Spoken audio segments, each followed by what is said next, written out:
కేరళ ముఖ్యమంత్రి పీఠం పైన సస్పెన్స్ వీడింది. ముఖ్యమంత్రిగా వీడి సతీశన్ పేరును కాంగ్రెస్ పార్టీ అధిష్టానం ఖరారు చేసింది. కేరళం ప్రతిపక్ష నేతగా వీడి సతీశన్ చాలా కాలం పనిచేశారు. విజయన్ ప్రభుత్వాన్ని అసెంబ్లీలో సమర్థవంతంగా ఎదుర్కోవడంలో కూడా చాలా క్రియాశీలక పాత్ర పోషించారు. క్షేత్రస్థాయిలో పార్టీ క్యాడర్తో సతీశన్కు సంబంధాలు కూడా ఉన్నాయి. అట్లాగే ఇతర పార్టీలతో ఉన్నటువంటి సయోధ్య కూడా సతీశన్కు కలిసి వచ్చిందని చెప్పాలి. స్థానిక నేతల మద్దతు సతీశన్కే ఉంది. సో ఇట్లాంటి నేపథ్యంలో కేరళలో మొత్తానికి 10 రోజుల ఉత్కంఠ తర్వాత కేరళ ముఖ్యమంత్రిగా సతీశన్ ఈరోజు డిక్లేర్ అయ్యారు. సో 1964లో జన్మించినటువంటి సతీశన్ వృత్తిరీత్యా న్యాయవాది. విద్యార్థి దశలోనే రాజకీయాల్లోకి అడుగుపెట్టారు.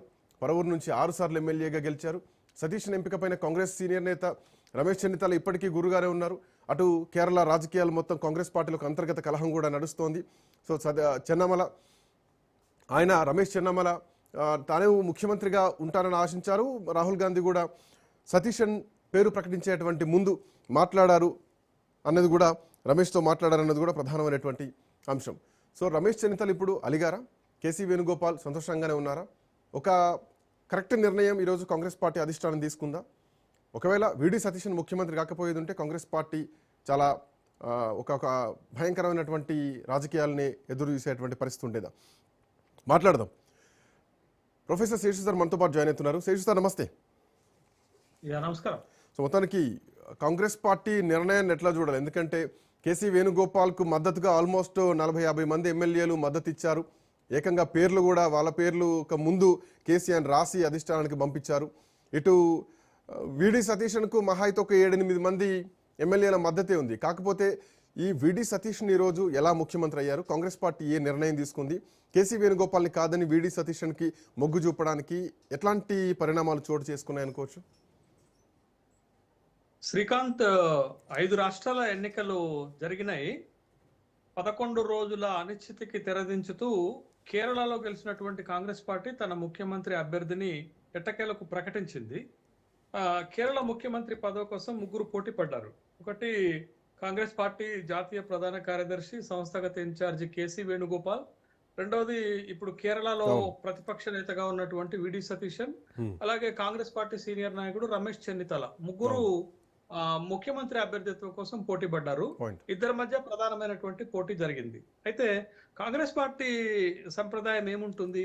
కాంగ్రెస్ పార్టీ సంప్రదాయాల గురించి తెలిసినటువంటి వాళ్ళు ఎవరైనా, బట్ ఈ ఎంపిక కొంత ఆశ్చర్యాన్ని కలిగించేటటువంటి ఎంపిక. ఎందుకనంటే కాంగ్రెస్ పార్టీలో మాస్ ఫాలోయింగ్ ఉండి ప్రజల్లో మంచి పలుకుబడి ఉన్నటువంటి నేతలను కాంగ్రెస్ పార్టీ ఎంకరేజ్ చేసినటువంటి సందర్భాలు చాలా తక్కువగా ఉంటాయి.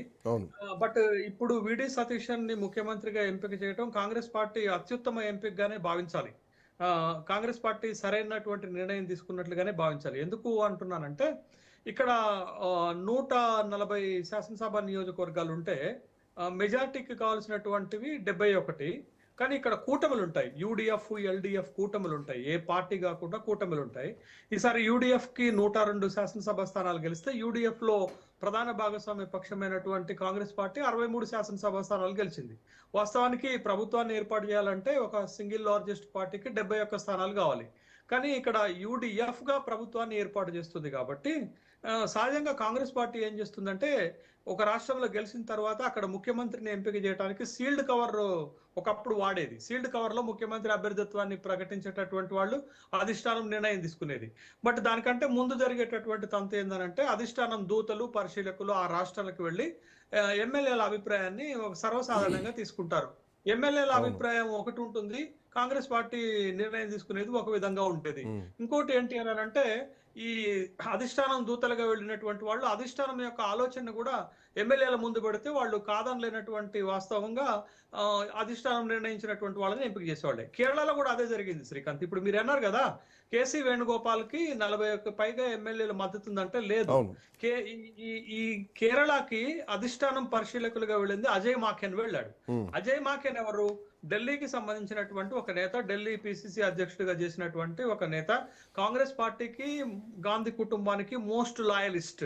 ఈ అజయ్ మాకెన్ ని పంపడంలో ఉన్న ఉద్దేశం ఏంటంటే ఎటు తిరిగి కేసీ వేణుగోపాల్ ని కేరళ ముఖ్యమంత్రి చేయాలనేది అధిష్టానం ఆలోచన, ముఖ్యంగా రాహుల్ గాంధీ ఆలోచన. కానీ అక్కడికి వెళ్ళిన తర్వాత మీకు మెజారిటీ శాసనసభ్యులు విడి సతీశన్ వైపుకున్నారు. మెజారిటీ కాంగ్రెస్ శాసనసభ్యులే కాదు, అవును. మీకు కాంగ్రెస్ తో అలయన్స్ పార్ట్నర్ గా ఉన్నటువంటి 39 మంది శాసనసభ్యులు, అవును. మరీ ముఖ్యంగా ఐయుఎంఎల్ ఇండియన్ యూనియన్ ముస్లిం లీగ్ 22 మంది శాసనసభ్యులు గెలిచి అతిపెద్ద అలయన్స్ పార్ట్నర్ గా ఉన్న పార్టీ కూడా ఒక వార్నింగ్ వేసింది. మీరు తొందరగా నిర్ణయం తీసుకోవాలా, లేకపోతే మా నిర్ణయం మేము తీసుకుంటాము, సతీష్ అన్ని ఎంపిక చేయాలా ముఖ్యమంత్రి గారు, అవును. ఒక సార్ అల్టిమేటం వార్నింగ్. అవును. అలయన్స్ పార్ట్నర్ లో ఉన్నటువంటి ఇండిపెండెంట్లు నలుగురితో సహా 39 మంది విడి సతీష్ అనే ముఖ్యమంత్రి చేయాలని కోరుకున్నారు. కానీ కాంగ్రెస్ పార్టీ కొంత కన్విన్స్ చేయడానికి 11 రోజులు టైం తీసుకుంది. కన్విన్స్ చేసి శాసనసభ్యుల్ని కన్విన్స్ చేసి నాయకుల్ని కన్విన్స్ చేసి రమేష్ చెన్నితాలను కన్విన్స్ చేసి సతీష్ అన్ను కూడా కన్విన్స్ చేసి కేసీ వేణుగోపాల్ను ముఖ్యమంత్రి చేయాలనేది కాంగ్రెస్ పార్టీ ఆలోచన. కానీ విడి సతీష్ అని ఒకటే మాట చెప్పారు. విడి సతీష్ ఏం చెప్పారంటే ముఖ్యమంత్రి పదవి ఇస్తే చేస్తాను, లేకపోతే మంత్రివర్గంలో కూడా చేసే ప్రసక్తి లేదని చెప్పారు. గత 5 సంవత్సరాలుగా ప్రతిపక్ష నేతగా విడి సతీష్ అలుపెరగనటువంటి పోరాటం చేశాడు. మాస్ లీడర్, ప్రజల్లో బలం ఉంది, మిత్రపక్షాల్లో బలం ఉంది, క్లీన్ ఇమేజ్ ఉంది. అన్నిటికంటే ముఖ్యంగా ఒకే నియోజకవర్గం పరవూరు నుంచి 2001 నుంచి ఓటమి ఎరగకుండా 6 పర్యాయాలు గెలిచినటువంటి ఒక బలమైనటువంటి నేత. మీకు ఎన్నికలు జరుగుతున్నప్పుడు కేసీ వేణుగోపాల్ చాలా లిమిటెడ్ గా ప్రచారం చేశాడు. ప్రచారం చేసిన కూడా ఏం చెప్పాడంటే, నేను పార్టీ కోసం పనిచేస్తాను, నేను ముఖ్యమంత్రిని కాదు అని చెప్పాడు. ఇప్పుడు ముఖ్యమంత్రి పదవి కోసం ప్రయత్నం చేస్తుంటే అక్కడ ప్రజలు ఏం పెట్టారంటే, నో కేసీ ఓన్లీ విడి అని పెట్టారు. విడి సతీష్ అని పేరు మాత్రమే. పబ్లిక్ లో నుండి వచ్చింది, క్లీన్ ఇమేజ్ ఉంది, మిత్రపక్షాల బలం ఉంది. కాబట్టి కాంగ్రెస్ ఈ అన్నిటిని బేరుజు వేసుకొని అక్కడ గనక కేరళలో గనక విడి సతీష్ ని ముఖ్యమంత్రి చేయకపోతే పార్టీ ఇబ్బందికరమైన పరిస్థితి ఎదుర్కొంటుందని తప్పనిసరి పరిస్థితులలో విడి సతీష్ ని ఎంపిక చేశారు. మొదటి నుంచి కేరళలో కాంగ్రెస్ పార్టీ అనేక వర్గాలుగా చీలిపోయి ఉన్నటువంటిది. ఒకప్పుడు కరుణాకర్, ఆంటోనీ 2 వర్గాలకు పడేది కాదు, ముఖ్యమంత్రులు మారేటటువంటి వాళ్ళు. తర్వాత ఆంటోనీ, ఉమెన్ చాందీ 2 వర్గాలకు పడేది కాదు. ఉమెన్ చాందీ, రమేష్ చెన్నితల ఆ వర్గాలకు పడేటటువంటిది కాదు. బట్ ఇప్పుడు వచ్చేసరికి కూడా ఒక వర్టికల్ డివిజన్ వచ్చేసింది. కేసీ వేణుగోపాల్ అండ్ విడి సతీష్ తప్పనిసరి పరిస్థితులలో కాంగ్రెస్ పార్టీ విడి సతీష్ ని ముఖ్యమంత్రి చేయాల్సినటువంటి పరిస్థితి ఎదురైంది. ఇలాంటిదే కాంగ్రెస్ చరిత్రలో ఒకప్పుడు ఎదురైంది. ఇంకొకటి తెలుగు సార్, ఇక్కడ అమేధీని కూడా ఎగ్జాంపుల్ చూపిస్తూ కొన్ని పోస్టర్లు వెలిసాయి. అది కూడా కొంత ఎఫెక్ట్ పడ్డది. ఎందుకంటే కాంగ్రెస్ పార్టీ మెడలు వంచారనే చెప్పాలి. ఐయుఎంఎల్ కానీ లేదంటే కేరళ ప్రజలు కూడా విడి సతీష్ సైడ్ మొగ్గు చూపారు. సో కేరళ అంతా ఒకవైపు ఉండి కాంగ్రెస్ పార్టీ ఒకవైపు ఉంటే ఈ ఉన్నొక్క రాష్ట్రం కూడా కాంగ్రెస్ పార్టీకి భారీ ఎఫెక్ట్ అయ్యేది కదా. అదే అమేధిలో మీరు రాహుల్ గాంధీ ఎలా ఓడిపోయారో విడి సతీష్ ని గనక ముఖ్యమంత్రిగా చేయకపోతే రేపు వయనాడులో కూడా మీకు అదే పరిస్థితి ఎదురవుతుంది అనేటటువంటి స్ట్రాంగ్ వార్నింగ్ పీపుల్ నుండి కూడా వచ్చినటువంటి సందర్భంలో కాంగ్రెస్ పార్టీ ఒక ఆలోచన చేసింది.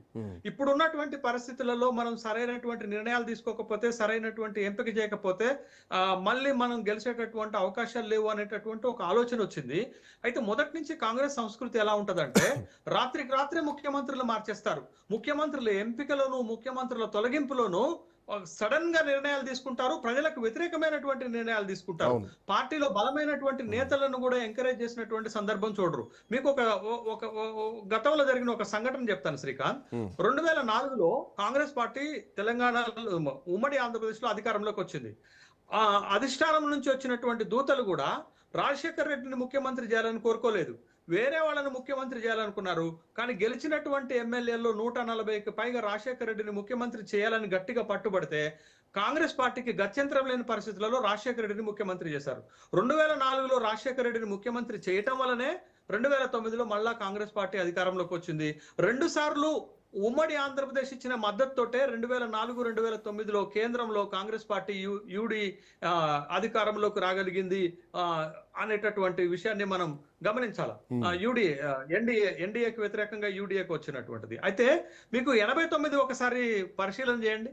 1989లో కూడా కాంగ్రెస్ పార్టీ ఎన్టీ రామారావును కాదని గెలిచింది.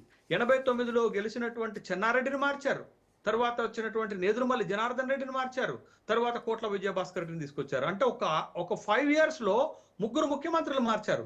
కానీ 2004కి వచ్చిన తర్వాత రాజశేఖర్ రెడ్డి గారికి ముఖ్యమంత్రి పదవి ఇచ్చిన తర్వాత ముఖ్యమంత్రి మారలేదు. మారకపోగా మళ్ళా పార్టీని అధికారంలోకి తీసుకొచ్చారు. ఇది ఒక చరిత్ర. దాని తర్వాత 2018లో అసలు కాంగ్రెస్ పార్టీ ఇంత బలహీన పడటానికి కారణం 2018లో జరిగిన సంఘటన శ్రీకాంత్. ఆ సంఘటన ఏంటంటే 2018 చివరిలో మీకు మధ్యప్రదేశ్, రాజస్థాన్, ఛత్తీస్గఢ్ 3 రాష్ట్రాలకు ఎన్నికలు జరిగితే ఉమ్, ఈ 3 రాష్ట్రాల్లో బీజేపీ అధికారంలో ఉంటే అనూహ్యంగా బీజేపీ ఓడిపోయి కాంగ్రెస్ 3 రాష్ట్రాలు గెలిచింది. అవును. అంటే కాంగ్రెస్ పార్టీకి 2019 లోక్సభ ఎన్నికల ముందు ఒక బూస్ట్ వచ్చింది, ఒక బలం వచ్చింది.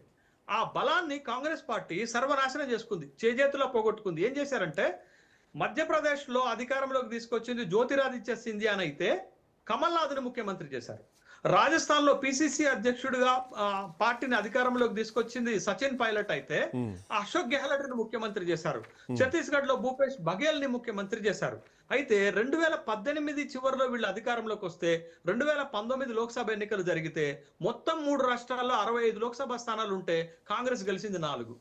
మధ్యప్రదేశ్ లో 1 గెలిచింది, అవును. రాజస్థాన్ లో 0 గెలిచింది, ఛత్తీస్గఢ్ లో 4 గెలిచింది, 5. అంటే 60 లోక్సభ స్థానాల్లో ఓడిపోయారు. అక్కడ తగిలింది దెబ్బ. అంటే అధికారంలో ఉండి ఆ రాష్ట్రాల్లో అనుకూలత ఉండి కూడా ముఖ్యమంత్రుల ఎంపికలో తప్పిదం చేయటం వల్ల కాంగ్రెస్ పార్టీ 2019 లోక్సభ ఎన్నికల్లో కేంద్రంలో ప్రతిపక్ష హోదాను కూడా కోల్పోయి హిమంత కేవలం బిశ్వ శర్మ 40 హిమంత లోక్సభ బిశ్వ శర్మ స్థానాలకు ఎపిసోడ్ కూడా సేమ్ ఇలాంటిదే కదా సార్? అదే హిమంత్ బిశ్వ శర్మ విషయంలో అదే జరిగింది. ఇంకొక సంఘటన చెప్తాను మీకు నేను. మంచి సంఘటన ఏంటంటే పంజాబ్ 2021లో పంజాబ్ లో కెప్టెన్ అమరీందర్ సింగ్ నాయకత్వంలో రెండోసారి అధికారంలోకి వస్తే కాంగ్రెస్ పార్టీ అక్కడ నవజోత్ సింగ్ సిద్ధును ఉప ముఖ్యమంత్రి చేస్తే ఇద్దరికి పడకపోవటం వల్ల కెప్టెన్ అమరీందర్ సింగ్ ని ముఖ్యమంత్రి పదవి నుంచి తప్పించేసి అవును. చరణ్జీత్ సింగ్ చన్నీని ముఖ్యమంత్రి చేశారు. కానీ ఏం జరిగింది?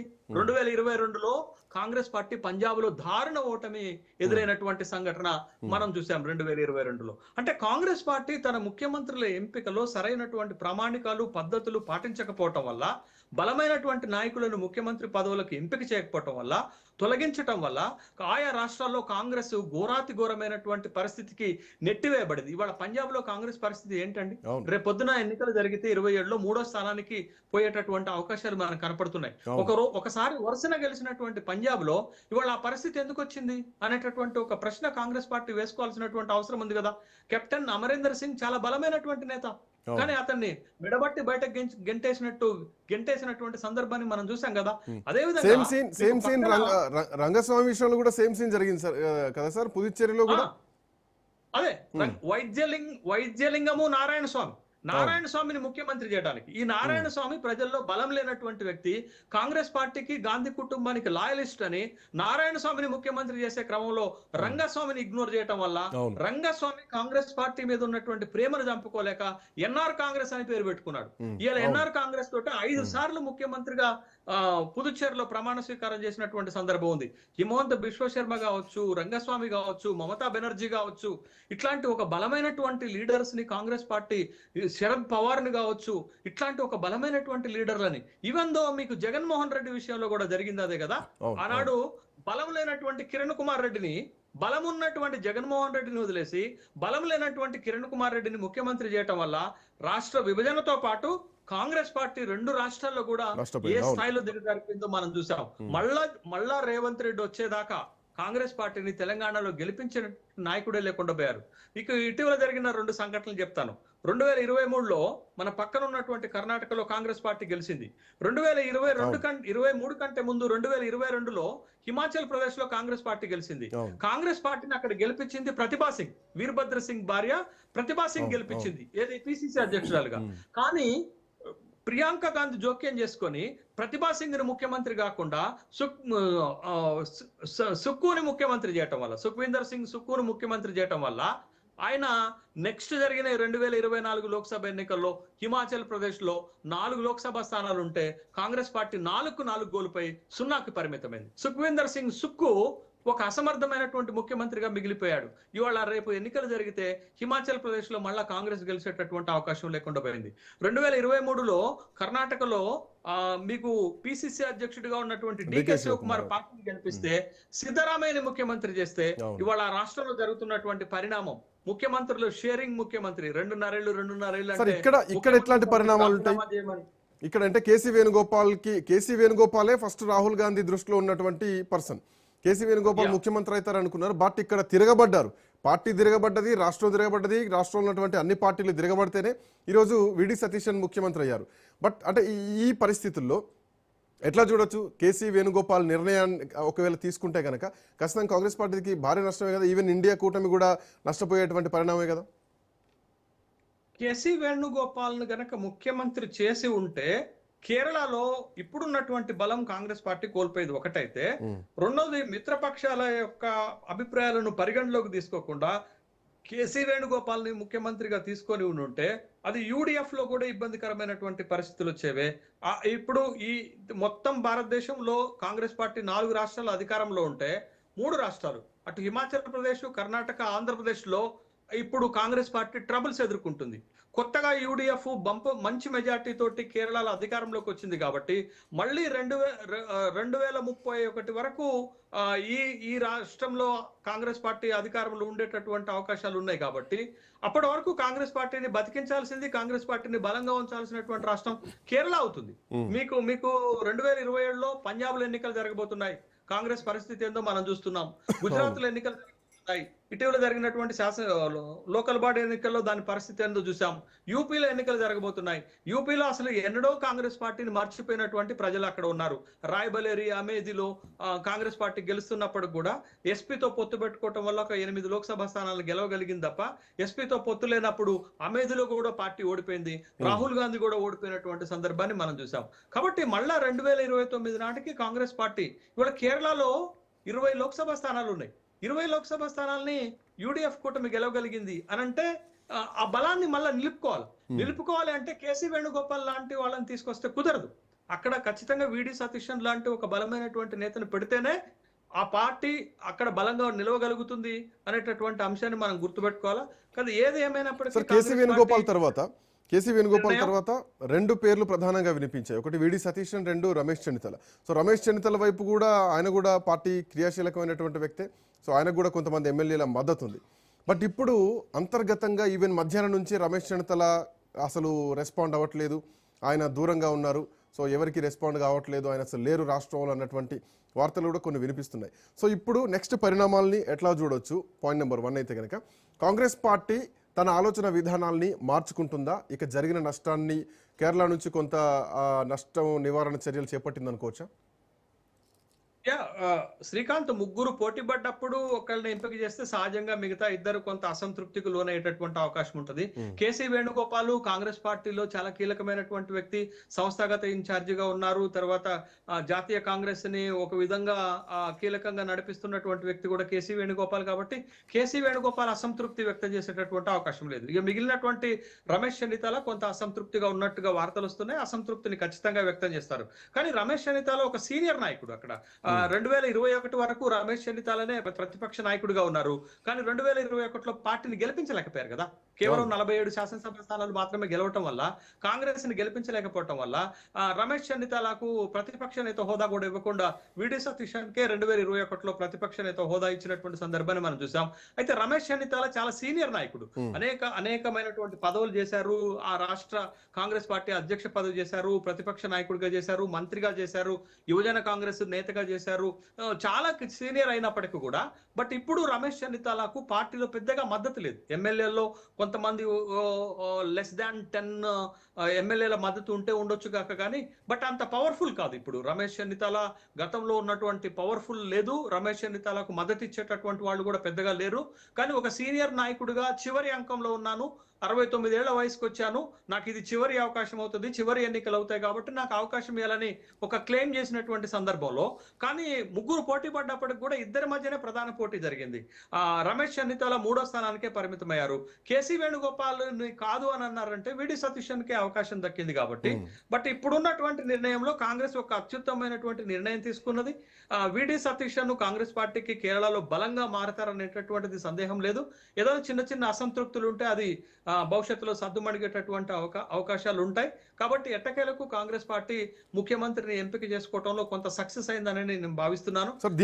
గత చరిత్ర కాంగ్రెస్ పార్టీ చూసినా కాంగ్రెస్ పార్టీ ముఖ్యమంత్రులను ఎంపిక చేయడంలో ఇబ్బందులు ఎదుర్కొన్నది అనేటటువంటి విషయం గమనించాం. కానీ తెలంగాణలో చాలా ఇంట్రెస్టింగ్ ఏంటంటే తెలంగాణలో కాంగ్రెస్ పార్టీ గెలిచినప్పుడు ముఖ్యమంత్రి ఎంపికలో కాంగ్రెస్ పెద్దగా ఇట్లాంటి సంక్షోభాన్ని ఎదుర్కోలే, పెద్దగా ఇబ్బంది పడలే, పెద్దగా మల్లగులాలు పడలే. ఎందుకనంటే మీరు చూడండి, కాంగ్రెస్ పార్టీ గెలిచిన తర్వాత 64 శాసనసభ స్థానాల్లో గెలిచిన తర్వాత ముఖ్యమంత్రి అభ్యర్థితో రేసులో ఉన్నటువంటి మొదటి స్థానంలో ఉన్న రేవంత్ రెడ్డి నోవాటెల్ హోటల్కే పరిమితమయ్యాడు తప్ప ఢిల్లీకి పోయి అధిష్టానం దగ్గర తన ప్రయత్నాలు చేసుకోలే. హైదరాబాద్ లోనే ఉన్నారు. కానీ రేవంత్ రెడ్డితో పోటీ పడ్డ మల్లు బట్టి విక్రమార్క, ఉత్తమ్ కుమార్ రెడ్డి ఢిల్లీ వెళ్లారు. ఢిల్లీ అధిష్టానంతో మాట్లాడుకున్నారు. ఢిల్లీ అధిష్టానంతో సంప్రదింపులు చేశారు. కానీ ఏ సంప్రదింపులు లేకుండా రేవంత్ రెడ్డి ముఖ్యమంత్రి అనేటటువంటి పీఠాన్ని ఒక జాక్ పాటు కొట్టారనే చెప్పాలి. ముఖ్యమంత్రి ఢిల్లీ పోకుండా ఎంపికైనటువంటి ముఖ్యమంత్రుల్లో బహుశా కాంగ్రెస్ పార్టీలో రేవంత్ రెడ్డి ఒక్కళ్ళే అయి ఉంటారని నేను భావిస్తున్నాను.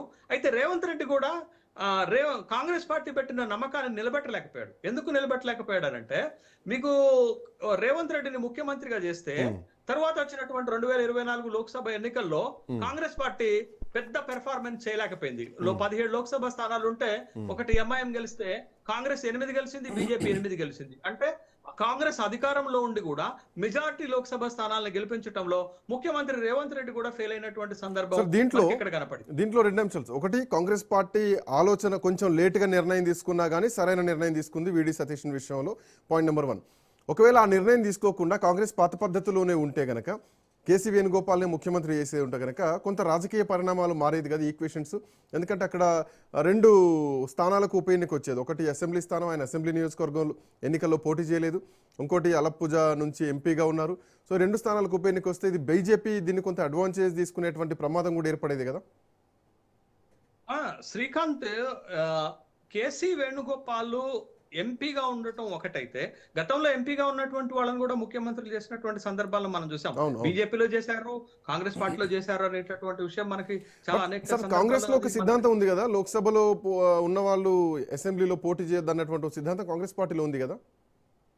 అట్లాంటిది ఏం లేదు శ్రీకాంత్. ఎంపీగా ఉన్నటువంటి వాళ్ళని ముఖ్యమంత్రిగా ఎంపిక చేయొద్దు అనేది ఏమి లేదు. కానీ ఇక్కడ కేసీ వేణుగోపాల్ కు ఉన్నటువంటి ఇబ్బందులు ఏంటి అని అంటే, కేసీ వేణుగోపాల్ ఇప్పుడు కాంగ్రెస్ పార్టీలో కీలకమైనటువంటి నేతగా ఉన్నారు. కానీ కాంగ్రెస్ అధిష్టానము కేరళ ముఖ్యమంత్రిగా చేయాలని అనుకున్నప్పుడు కూడా పరిస్థితులు అనుకూలించలేదు. బట్ అక్కడ ఎమ్మెల్యేల విషయం చూసినా, పార్టీ విషయం చూసినా, తర్వాత మిత్రపక్షాల విషయంలో చూసినా, ప్రజల నుంచి వచ్చినటువంటి ఒత్తిడి మేరకు చూసినా, బట్ ఏ కోణంలో చూసినా గానీ విడి సతీష్ ని అక్కడ ఎంపిక చేయకపోతే కాంగ్రెస్ పార్టీకి నష్టం జరిగేటటువంటి అవకాశం ఉంటుంది. ఇంకొక విషయం చెప్తాను శ్రీకాంత్, చాలా ఇంట్రెస్టింగ్ విషయం ఏంటంటే, బీజేపీకి కాంగ్రెస్ కి ఇక్కడ తేడా ఉంది. బీజేపీ ఎంత బలంగా ఉందని చెప్పడానికి నేను ఇక్కడ 2 ఉదాహరణలు చెప్తాను. ఉత్తరాఖండ్ లో పుష్కర్ సింగ్ ధామి ఎలక్షన్స్ లో ఉత్తరాఖండ్ ఎలక్షన్ లో ఓడిపోయినా కానీ తన్నే ముఖ్యమంత్రిగా చేశారు. తర్వాత సావంత్, మీకు గోవా శాసనసభ ఎన్నికల్లో ప్రమోద్ సావంత్ గోవా శాసనసభ ఎన్నికల్లో ఓడిపోయాడు. ఎమ్మెల్యేగా ఓడిపోతే అయినప్పటికీ ప్రమోద్ సావంత్ తీసుకొచ్చి ముఖ్యమంత్రిగా చేశారు. అంటే బీజేపీ తను ఎవరిని ముఖ్యమంత్రి చేయాలనుకున్నారో వాళ్ళని ఓడిపోయినప్పుడు కూడా ముఖ్యమంత్రి చేయగలిగారు. కానీ కాంగ్రెస్ పార్టీ కేరళలో అంత భారీ మెజార్టీతో గెలిచి కూడా ఒక సరైనటువంటి అభ్యర్థిని ఎంపిక చేయడంలో మల్లగుల్లాలు పడింది. ఎట్ లాస్ట్ కేసీ వేణుగోపాల్ ని ముఖ్యమంత్రిని చేసుకోవాలనేటటువంటి ప్రయత్నము మొట్టమొదటిసారి కాంగ్రెస్ పార్టీ అధిష్టానానికి బొప్పే కట్టినట్టే. మొట్టమొదటిసారి కాంగ్రెస్ పార్టీ అధిష్టానం అభిలాష నెరవేరలేదు, ఆకాంక్ష నెరవేరలేదు.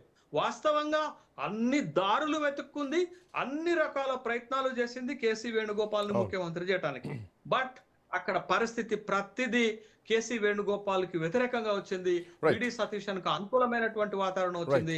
ఎట్ లాస్ట్ కాంగ్రెస్ పార్టీ తప్పనిసరి పరిస్థితులలో విడి సతీష్ అని, తనకి ఇష్టం ఉన్నా లేకపోయినా విడి సతీష్ ని ముఖ్యమంత్రిగా ఎంపిక చేయాల్సి వచ్చింది. బట్ ఈ ఎంపిక కేరళలో కాంగ్రెస్ పార్టీని మరింత బలోపేతం చేస్తుంది. ఒక బలమైనటువంటి నేతకి, ఓ ప్రజల నుంచి ఎదిగినటువంటి నేతకి కాంగ్రెస్ పార్టీ ఎట్టకేలకు ముఖ్యమంత్రిగా అవకాశం ఇచ్చినందుకు సంతోషం.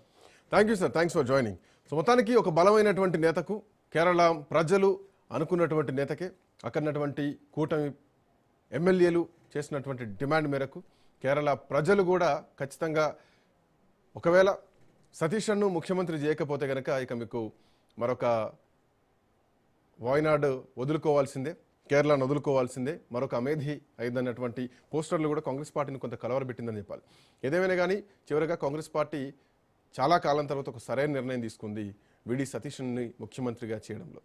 చూద్దాం ప్రభుత్వం ఎట్లాంటి సవాలు